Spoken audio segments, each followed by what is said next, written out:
Conversation is a totally alternative interview series with women who have a story or experience to share. Relationships, sex, kids, career. We're basically talking about the universal language of women. If I'm about to walk out the door and I'm nervous for an audition or an interview, or about to meet an in-law or something, it's always like, yes, Mom, what? I hope you like them.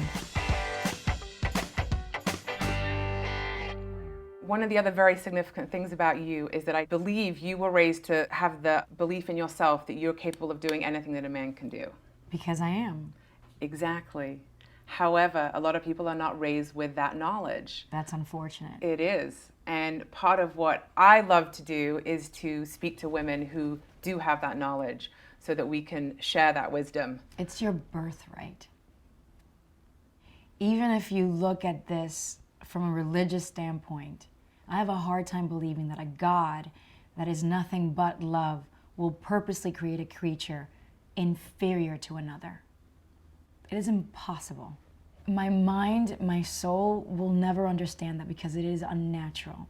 I am equal to everything and anything that is around me. Therefore, I must deal with it with so much respect, and I must get that respect back. And I'm not going to explain the obvious. And I'm not here to win, I'm here to exist. For you to try to change me just to make me more like yourself, sit on this. It's just not gonna happen. It's a blessing to have that kind of knowledge and to really, really feel it and to know it and to execute your life with that confidence. And a lot of people don't have it. A lot. What is it? Like, you know when somebody goes, these are your rights. Yeah. You're born with these rights. This is the constitution of life. You are equal. And it's not even about like somebody telling you, therefore you believe it. It's about you embracing that truth about yourself and appreciating that reality. As an objective outsider, I can see in your career choices that you are one of the very few women that has a career that defies what sex you are. I'm not defined by sex, I'm not defined by race, I'm not defined by a nationality. I'm Zoe. And I could have been a boy, I could have been a dog, but I'm Zoe. I'm my mother's daughter, I'm my father's daughter. And that is my, how do you say it? That's my biggest achievement in life. I know who I am. I love who I am. I like what I do, and I like how I do it, and I like my mistakes, and I like the way I learn, and I like the pace with which I learn my mistakes. I don't want to be anybody else but me. And by knowing this, I want to continue figuring out who the I am. That's it. All right, so let's go back and talk a little bit about My sisters, your right? sisters, because Okay. this is something about you that I find very unique. Is this phenomenal bond? My mom just one day got so fed up and sat us all together, and she's like, "There is a fucking reason why I have stretch marks all over my body. To have all three of you. You guys, that's it. You don't need anything else." And she looked at me, because I'm always sitting in the middle. I'm the middle child. She goes, "Look to your right and look to your left. And then answer me these questions. Do you think that if you brought a body home, your sister and your other sister will help you bury it without asking you questions first?" And I was like, "Yeah." "Then why the do you need friends?" Wow. And I was just like, wow. But obviously she didn't say it in a way like that I don't need to have other friends besides my sisters. Stop looking for that bonding.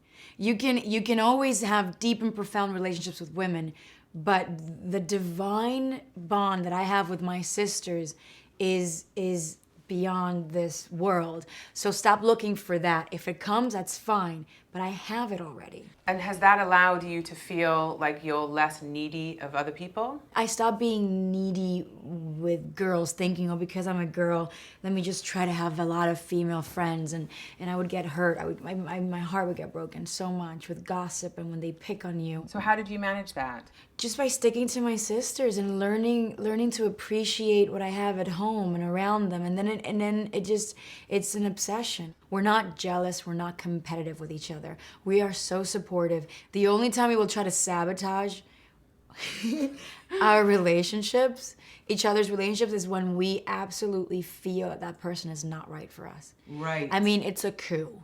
Right. Like, because we're three, so two will always gang up on one. There was one time where my sisters needed to make me understand a point in something in my life that I wasn't getting, and they did it all for a couple of years. They were just patient and there and taking it all in, and then they just And how did you ganged feel? up on me.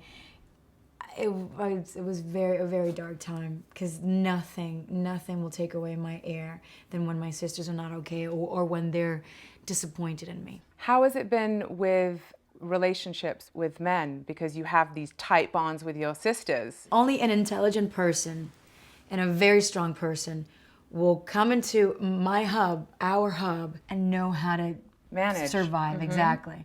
And whoever doesn't, then obviously that's an automatic. It's a litmus test. Yes. Because I have that, I would never go into anybody's life, not a friend, not a partner, not a lover, And say, remove these people. ever. When it Yeah. comes to blood, you don't touch blood unless you know that your partner's not in a healthy relationship with their families. But coming into my circle and seeing how beautiful it is, and for you to want to take me away from that is just, it's not okay. What's the best piece of advice you've ever been given?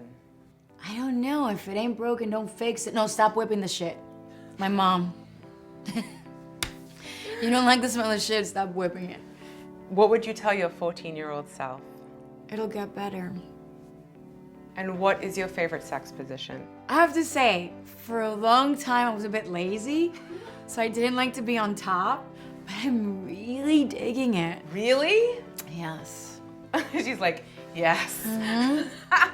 But I found things that work. Like, let's say, because I have very long legs, you make them sit or lay on a pillow or two pillows. That way they're like a little elevated. So I won't be so doing like a split, because my legs are really long. So if I'm on top, if I'm straddling, you know what I'm saying. Why am I stuttering? It's so natural. If I'm on top, it's like, my legs just split too much and then my joints hurt.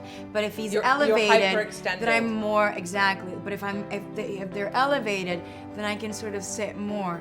Ooh, and nice. it's phenomenal. Nice. It's phenomenal. Zoe on top. Yes. I like it. Mm-hmm.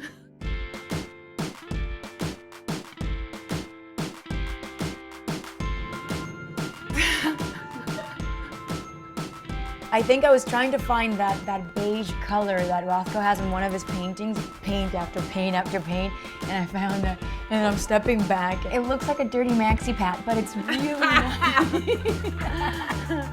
Hey, remember, the purpose of life is to continue growing. Why the f would I stick to the same old positions? My mom's gonna love this. This is my grandma. She's just gonna go like this after I say this. She's gonna be like, take off her glasses like,